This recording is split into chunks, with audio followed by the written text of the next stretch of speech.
Kakodkar ji,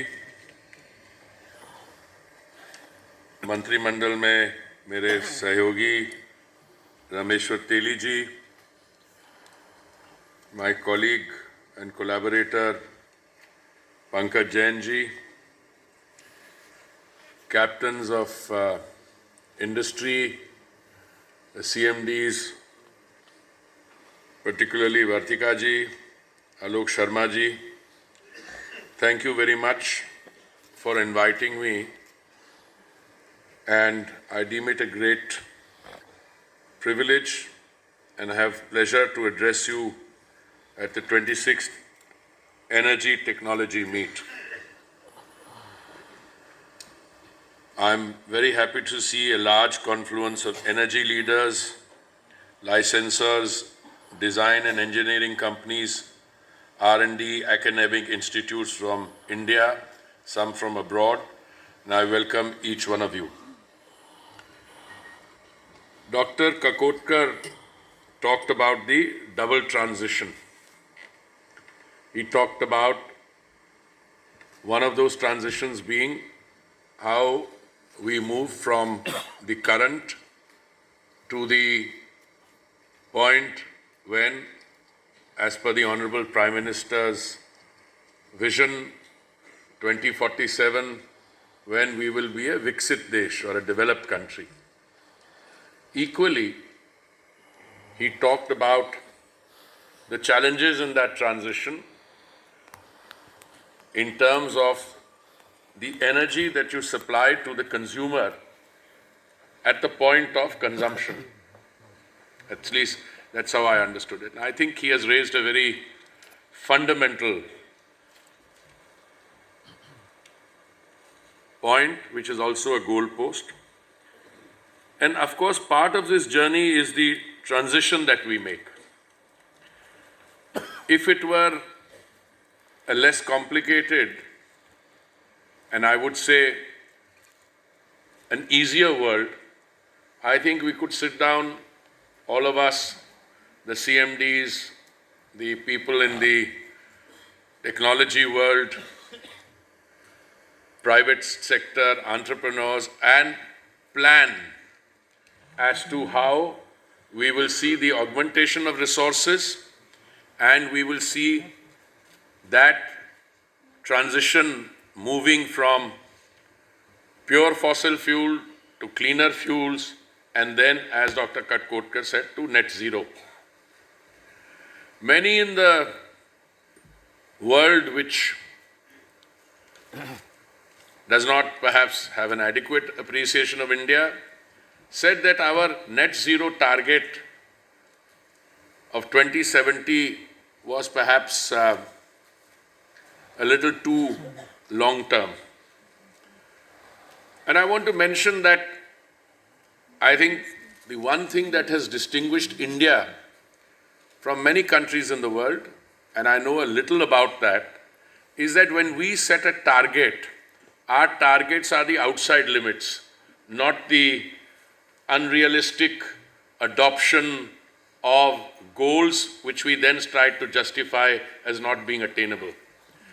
And I don't have it in my notes, but I think I remember, if you look at the energy sector, whilst the net zero target is 2070, but I think all my friends sitting in the first row have net zero targets, and I'm talking about GAIL, IOCL, HPCL, BPCL, all I think 2035 and 2040, which is far more short-term. I'm sorry I'm using linguistics somewhat clumsily, than many of the people who are being prescriptive in terms of doing this quicker. But Dr. Kakotkar is absolutely right. Today, if you take the challenge of the two transitions and you add to that the challenge which global turbulence superimposes on that, I think in the past, and I can say this with a degree of confidence, that so far, thanks to the very decisive, bold leadership of the Honorable Prime Minister, we have navigated all three components of that trilemma. And I mean availability, affordability, and sustainability.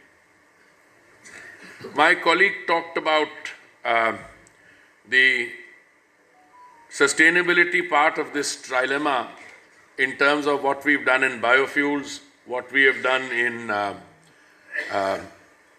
Dr. Kakotkar also spoke about biomass.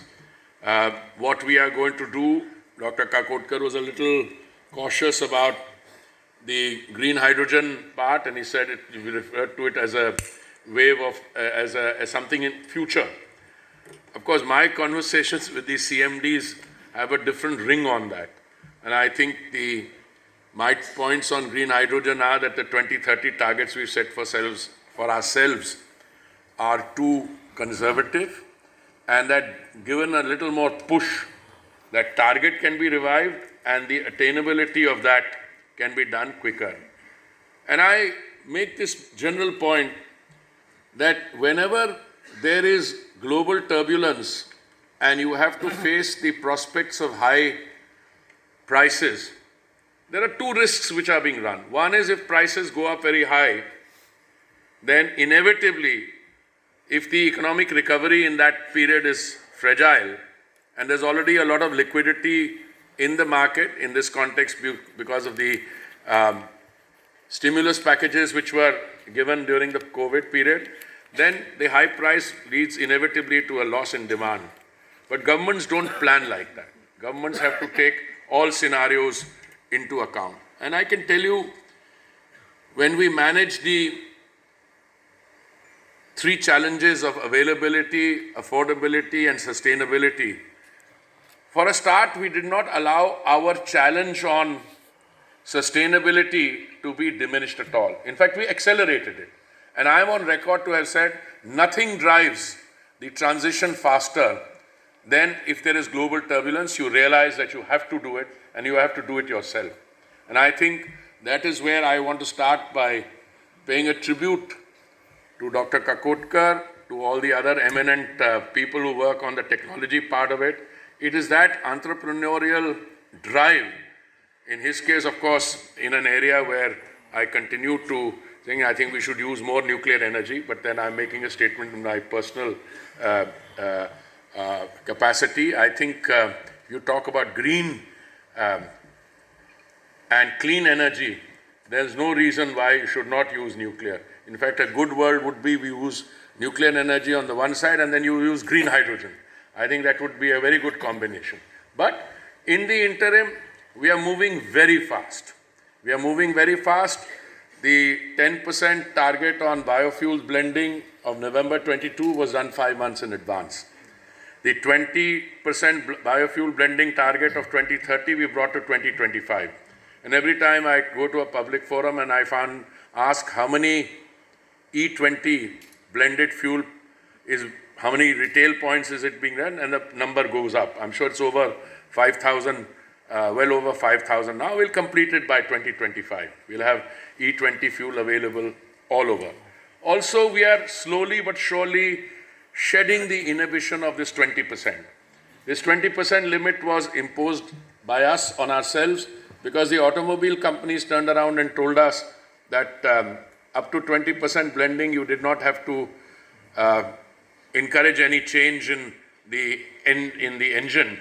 It could the existing engine. But now, you know, it's like the chicken and egg story. If you have 20% blended fuel and if you know, and everybody knows, nobody is now that insistent on bank guarantees. They want to set up more ethanol, biogas plants, etc. And that is a process which is underway vigorously. And the automobile manufacturers are also looking at E85. But if vehicular traffic, since it accounts for such a large portion of the carbon dioxide emissions and toxicity, I'm very happy now you're going into a new technological mindset where you will have electric cars and fueled with ethanol. We unveiled one such car recently, and my colleague here has got 2 hydrogen buses. I am utilizing this opportunity to put pressure on him. He said he'll get 15 by December. And those first 15 will be, as we used to say in the nuclear field, I hope I am not misunderstood, the first of them was a technology demonstrator. that test. So his 15 are only technology demonstrators. You know, I was just thinking to myself that governments always have many policy options. What is the inhibition on green hydrogen? Only that the cost per unit you need to bring down. I recall a conversation with the US Energy Secretary. She told me aim is 1 for 1 for 1, which means what? 1 kilo of green hydrogen for $1 for 10 years. Today, I don't know what is the cost, $3? Now, obviously that's needs to be brought down. But just imagine, and I use this to do some loud thinking, if buyers, and I mean governments or private sector OMCs, have to pay exorbitant prices, let's say, for fossil fuels, for whatever, because there's global turbulence, and you're left with a choice of determining whether you use those resources for paying for a fossil fuel or you use those resources for providing, let's say, a cushion for green hydrogen. Well, if I have anything to do with the policy-making apparatus, my choice would be very clear. So I come back. Global turbulence is a very dynamic driver of transition. And I remember it was the chairman of the International Energy Association who said that 2022 was one of the best years for energy transition. And the rate at which we are going in 2023, I think the energy transition will be even faster. It's customary for us to say that we are the third largest consumer of oil, third largest LPG consumer, fourth largest LNG importer, fourth largest refiner, fourth largest automobile market. But that's the snapshot picture of the present. I think the important point is in the next 2 decades, 25% of the global energy demand growth will come from India. That's why the points that Dr. Kakotkar makes, the points that all of you do, the points on which I'm sure you have given the awards for this morning, they assume even more and even a higher importance. You know, the mood in the country is not just upbeat, it's literally over the moon, because that defines and gives a new perspective to our abilities as a country, to our scientific community. I don't mean just ISRO and everybody. They in particular deserve. You're doing very well on the cricket field, and that becomes extremely important. But I want to today conclude by sharing with you that some of the areas which we've started off on, and I think, well, the physical targets is not difficult. If you have 252 million metric tons per annum refining capacity, you want to take it to 310, 320, that's on the cards. It will go up further. I visualize a world 5-10 years from now where, yes, fossil fuel usage will come down, but you'll still need fossil fuels. Those who have smaller refineries may no longer find it economically viable, so there'll be movement towards countries with big refining hubs. Those refining hubs will also be moving. Somebody asked me the question, at a very good one. He said, if you phase out of fossil fuels, what are you going to do with the refinery? Well, petchem is an obvious area, and I'm sure with the kind of breakthroughs in knowledge and the new frontiers we are pushing, we'll find even better things to do. I just wanted to mention to you the Biofuels Alliance. What is perhaps being looked at here are the numbers. Today the biofuels market globally is what, $92 billion. I'm told it'll go up to $200 billion very shortly. But I don't think that's the real story. The story may not even be if it's $500 billion or $1 trillion. I think the real story is that you may have found, and again, I say this to all the critics who used to talk about food security being undermined, etc. Today you're making biofuels from a diverse range of feeds. In Panipat, you're making it from second generation from agricultural waste. You're already talking in terms of, and you have what, 5 pilot plants there. You're already looking at third generation biofuels.